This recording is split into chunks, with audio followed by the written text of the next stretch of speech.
काल सायंकाळी 4 वाजेपासून 11 वाजेपर्यंत पूर्ण जळगाव जिल्हा पोलिसांनी ऑल आउट ऑपरेशन राबवण्यात आलेले आहे.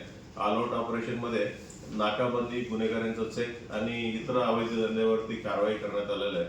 आणि नाकाबंदी दरम्यान विनापरवाना वाहन चालवणाऱ्या 154 लोकांविरुद्ध कारवाई करण्यात आलं. ड्रंक अँड ड्रायव्हिंग करणारे 21 लोक आणि इतर मोटर व्हेकल ॲक्टचं उल्लंघन करणारे 297 लोकांविरुद्ध कारवाई करण्यात आलेली आहे. सर्व मिळून कालच्या दिवशी 4,02,000 रुपये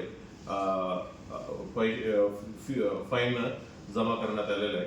आणि कालच्या दिवशी bailable warrant 172, non bailable warrant 103 आम्ही बजावण्यात आलेलं आहे. हिस्ट्री शीटर्स आहे आमच्या रेकॉर्डवरती 113 लोकांना चेकिंग करण्यात आलेलं आहे. आणि आमचा अभिलेखावरती आरोपी आहे जे नोन क्रिमिनल्स आहे 102 लोकांना चेकिंग करण्यात आलेलं आहे.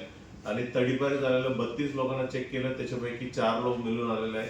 ते 4 लोकांच्या विरोधात 142 महाराष्ट्र पोलीस ऍक्ट प्रमाणे कारवाई करण्यात आलं आणि आज चार्जशीट सोबत त्यांना कोर्टात पाठवण्यात आलेलं आहे. आणि दारूबंदीचं सर्व पोलीस स्टेशन मिळून 103 दारूबंदीचा कारवाई करण्यात आलं.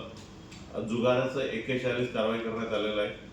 आणि आर्म्स ऍक्टचं ओव्हरऑल 3 गुन्हे दाखल करण्यात आलेले आहे.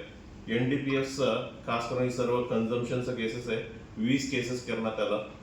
आणि संशयात इसम फिरत असताना आढळून आलेला असा 6 इसमाविरोधात देखील केसेस करण्यात आलेले आहे. आणि हॉटेल लॉजेसमध्ये जर कोणी संशयास्पद आहेत का अशी आम्ही सर्व 75 हॉटेल आणि 60 लॉजेस चेकिंग करण्यात आलेलं आहे.